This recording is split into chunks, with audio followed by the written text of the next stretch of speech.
when you see Central and West African countries, most of them are either on a stable growth path or they are beginning to start.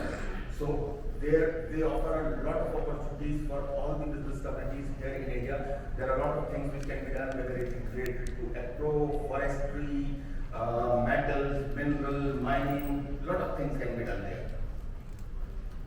So coming specifically to Central and West Africa, it is a conglomeration of close to around 25 countries, which represent a population of close to around 600, which is roughly half of the entire continent population. And then you have a working class, which is almost 1/3 of the total population. You have direct connectivity from India or various different locations. You have good market access. It is very close to European market, which is high value market, or American US markets, which is a added benefit of being your business being located within Africa, because you have a very close access to the high value markets. Now coming on to Arise, the company, we are not just a developer of industrial infrastructure, we are creator of an ecosystem. We create an ecosystem. It is not just providing industrial infrastructure. We understand the value chain of the business and then we create solutions. For example, we started from Gabon and our main focus there was timber. So we created a platform and have been able to attract just around 150 investors in Gabon. Right now, if you see the value of goods which were exported before our presence in Gabon, and today it is almost tripled in last 10 years. So coming on to Arise, where we operate.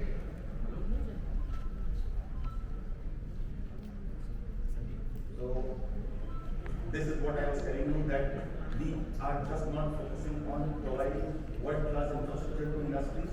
We conceive industry, we try to understand the pain point in your senses of the business, how we can better. For example, if you see timber business, most of the timber destinations or timber hubs, whether they have failed, it is because of the supply chains were not very well established.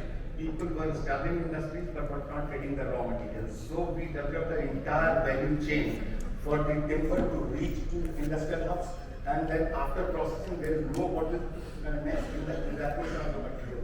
So we developed industrial hubs, we developed the logistic chain to bring the timber from the forest to the industrial hubs. Africa, starting from Gabon, then to Benin and Togo, then to ROC, then to DRC, then to Chad, then Ivory Coast, Nigeria. We have expanded to almost all countries, and the best part of our strategy of doing business is we don't operate as individuals or a private entity. Rather, we enter into public-private partnership agreement wherein we take the government as the facilitator of the entire business, so that they are party to the entire growth story. They are also, because as government, they are writing the policies. So writing policies for favorable investment like the climate is very crucial to this industrial development. So when we are creating industrial hub, we don't only create industrial hub for industries. It is an integrated development where we bring in residential side also, we also bring commercial side, so that all the activities acts like a work, play and live kind of environment where you get all the facilities in one single pocket.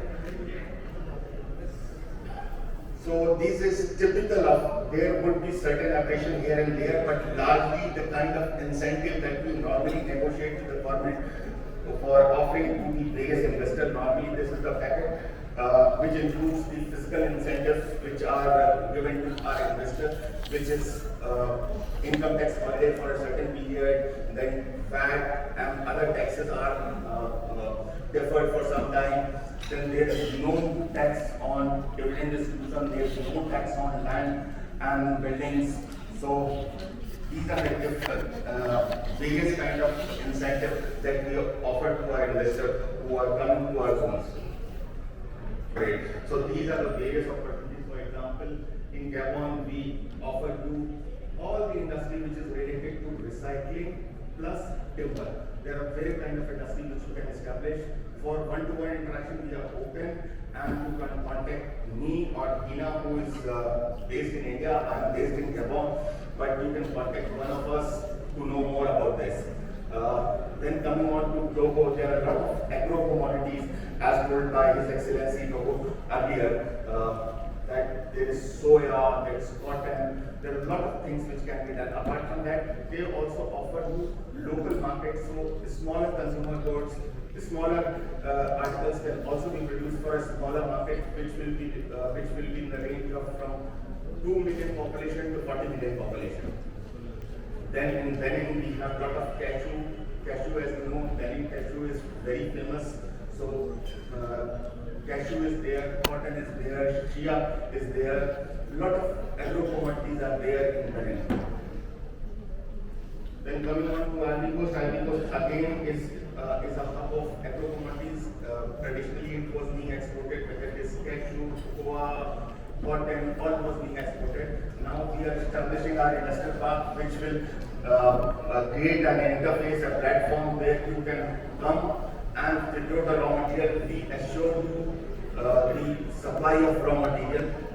Therefore, you can conveniently establish your industry so that you can be assured that you are going to get the raw material for your industry to operate round the year. Then in Congo is what is very similar to Gabon in terms of population. It is almost like 3 times the size of Gabon, but the resource base is almost similar. Like timber is one of the primary things. Then you have various kind of minerals and metals which are available for various processing, which includes your iron ore, other kind of minerals which are available. Then in Nigeria is one of the biggest economy of Africa, and it's a very big population. Starting from all kinds of good that you can think about is possible in Gabon. Specific opportunities are listed here. If you are keen and interested, we are open. Special Economic Zone.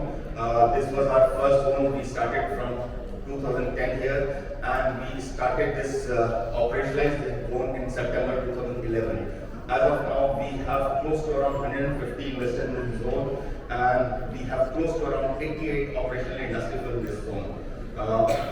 We have close to around 40 Indian promoted companies in this zone.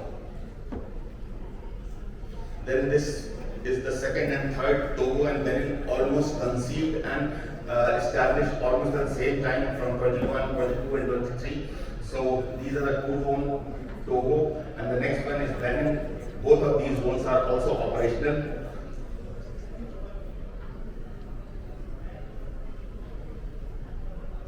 Then this is a zone which is where we have already started the construction. It is close to around 100 hectares of land which is being developed in the phase 1. It will largely be focusing on agro commodities. Started the construction here also. Timber and minerals are the basic resources which are available in this country. Then this is ROC. Then this is Nigeria. Nigeria is a huge zone. It is close to around 500 hectares of land which is available. These are the showcase of the clients that we have. The big names that everyone knows is Star, Greenfly, Century. All these companies are already operating from the various zones operated by us. In terms of our recognition, we are the first company to establish a carbon neutral SZ in Gabon. Then in terms of ESG risk rating that has been done, we are among top players in the continent. Thank you. Any question, any information that is required from your side, I am open. Nitin and Hina both are available there.